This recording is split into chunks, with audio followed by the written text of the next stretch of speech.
আসসালামু আলাইকুম, আমি মোহাম্মদ জাহিদুল ইসলাম চৌধুরী বলছি আইকন কম্পিউটার টেকনোলজির পক্ষ থেকে আন্তরিক অভিনন্দন।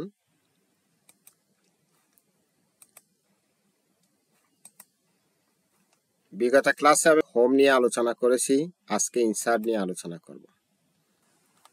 এখানে আছে টেবল। আমি টেবলে যদি ক্লিক করি এখানে একটা রো দেখাচ্ছে। এরপর আমি যদি ডান পাশে একটু নিয়ে যাই তাহলে এটা 2টা কলাম, 3টা কলাম, 4টা কলাম, 5টা কলাম। তাহলে এখানে 5টা কলাম দেখাচ্ছে। তাহলে রো হচ্ছে একটা, কলাম হচ্ছে 5টা। আমি যে একটু নিচের দিকে মাউসটা নিয়ে যাই তাহলে 2টা রো, 3টা রো, 4টা রো, 5টা রো, 6টা রো। আমি যদি আরো ক্লিক করি বা এভাবে এখানে ছেড়ে দিলে কিন্তু এখানে ছেড়ে দিলে 6টা রো দেখাবে। তো এখানে দেখেন আমার কার্সর যদি টেবিলের ভিতর থাকে এখানে টেবল ডিজাইন এবং টেবিল লেআউট নামে 2টা ট্যাব দেখাবে। আর যদি আমার কার্সরটা একটু বাইরে রাখি অর্থাৎ টেবিলের বাইরে তাহলে ওই 2টা ট্যাব কিন্তু অলরেডি হাইড হয়ে গেছে।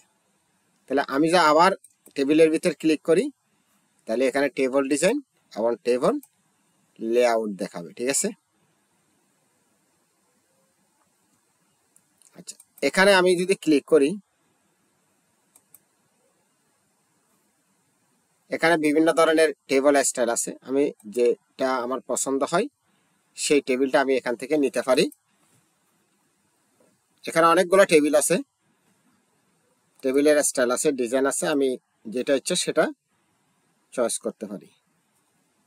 আচ্ছা, এখান থেকে আমি হেডার রো দিতে পারি, ফার্স্ট কলাম এভাবে দিয়ে দিতে পারি। আবার টেবিল রো এখানে আপনি চেকস বক্স একবার দিয়ে দেখবেন আর একবার তুলে দিবেন, একবার দিবেন আবার একবার তুলে দিবেন, তাহলে বুঝতে পারছেন আসলে জিনিসটা কি হচ্ছে। ঠিক আছে। আচ্ছা, এরপর আপনি চাইলে এখানে বিভিন্ন ধরনের শেড দিতে পারেন। আমি যদি এখানে ক্লিক করে যদি এখানে বিভিন্ন কালার বা শেড দিই অর্থাৎ এইভাবে, অর্থাৎ আমার এখানে এই যে 4 কোণের একটা চিহ্ন আসছে এখানে একটা বক্সের মতো, আমি এখানে ক্লিক করলে পুরো টেবিল কিন্তু সিলেক্ট হয়ে যাবে। এখন আমি এখান থেকে শেডিং যদি ক্লিক করি যে কালারটা দিতে চাই সেই কালারটা আমি এখান থেকে দিতে পারবো। ঠিক আছে। আচ্ছা, এখান থেকে আমি যদি বর্ডারটা ড্রয়িং করতে চাই বা এখান থেকে পেইন্ট করতে চাই তাহলে এভাবে কিন্তু আমি ড্রয়িং করতে পারবো। তা আমার এখানে কালার দেখাচ্ছে না যেহেতু আমি এখান থেকে কালার নিই নাই। এখান থেকে রেড কালার নিলাম, রেড কালার নিলে এভাবে কিন্তু কি অর্থাৎ আমার রেড কালারটা দেখাবে। ঠিক আছে।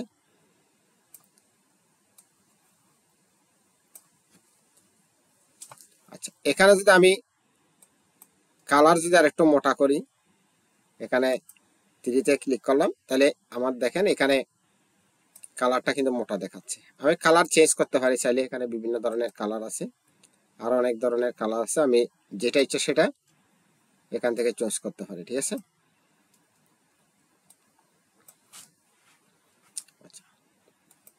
এরপর আমি এখানে চাইলে যে কোনো ধরনের বর্ডার দিতে পারি। এখানে সিলেক্ট করলাম, সিলেক্ট করার পরে আমি যেটা ইচ্ছে সেটা সে ধরনের বর্ডার দিতে পারি। আমি চাইলে অর্থাৎ এখান থেকে আমি ক্লিক করলে জাস্ট আমার এখানে অল বর্ডার হয়ে গেল। এখানে ক্লিক করলাম আবার অল বর্ডার চলে আসলো। ঠিক আছে। একবার ক্লিক করছি আমি অর্থাৎ অল বর্ডারটা চলে গেছে, নো বর্ডার হয়ে গেছে। আবার ক্লিক করছি, অল বর্ডার চলে আসছে। ঠিক আছে। এভাবে কিন্তু আমরা বর্ডার গুলো পরিবর্তন করতে পারি। ঠিক আছে। আচ্ছা, এরপরে আমরা টেবল ডিজাইন দেখলাম। টেবল ডিজাইনের পরে যদি আমি টেবল লেআউটে আসি তাহলে এখানে দেখেন অনেক ইনসার্ট রো বিলো, অর্থাৎ আমি এখানে যদি ক্লিক করি বা এখানে মাউসের কার্সর এখানে রেখে যদি আমি এখানে ক্লিক করি তাহলে আমার একটা একটা করে রো বাড়বে। ঠিক আছে। আচ্ছা, আমি যদি এখানে ক্লিক করলাম, ক্লিক করার পরে আমি যদি লেফটে একটা একটা করে কলাম বাড়াতে চাই তাহলে এভাবে বাড়বে, আর যদি রাইটে বাড়াতে চাই তাহলে কিন্তু এভাবে একটা একটা করে কলাম বাড়াইতে পারি। ঠিক আছে। অর্থাৎ কলাম বলতে আমি বুঝি অর্থাৎ এই জিনিসটাকে, এটা হচ্ছে কলাম, অর্থাৎ যেটা ভার্টিক্যালি যেটা থাকবে উলম্বভাবে বা খাড়াভাবে, ঠিক আছে, এটা হচ্ছে কলাম। আর যেটা হরিজন্টালি থাকবে অর্থাৎ ভূমির সমান্তরালে বা আনুভূমিকভাবে সেটা হচ্ছে রো, ঠিক আছে। তাহলে আমি রো বাড়ানোর জন্য এখানে ক্লিক করব, আর যদি কলাম বাড়াতে চাই তাহলে এখানে ক্লিক করব, লেফটে বাড়াতে চাইলে এখানে, আর রাইটে বাড়াতে চাইলে এখানে, ঠিক আছে। আর আমি যদি রোটা উপরে বাড়াতে চাই তাহলে অ্যাবভ রো এখানে ক্লিক করব, এই ইনসার্ট রো অ্যাবভ। আমি যদি চাই যে এখান থেকে কোনো কলাম ডিলিট করে দিব তাহলে এখানে ক্লিক করলাম, এখানে কার্সর রেখে এখানে ডিলিট কলামে ক্লিক করলাম। আবার আমি যদি এখানে ক্লিক করে ডিলিট রো, রো ক্লিক হয়ে অর্থাৎ রো উঠে গেল। আর আমি যদি চাই যে এখানে অনেকগুলো রো আমি একসাথে মুছে দিব তাহলে এখানে এভাবে সিলেক্ট করার পরে আমি এখানে ডিলেট রোতে ক্লিক করব, ঠিক আছে। আমি যদি আবার ক্লিক করে এখানে মুছে দিতে চাই তাহলে এখানে টেবল অর্থাৎ এখানে ডিলেট রোস, অনেকগুলো রো মুছে গেছে। আচ্ছা, আমি যদি এখানে কলাম মুছে দিতে চাই তাহলে সিলেক্ট করলাম, অনেকগুলো কলাম একসাথে মুছে যাবে, ঠিক আছে।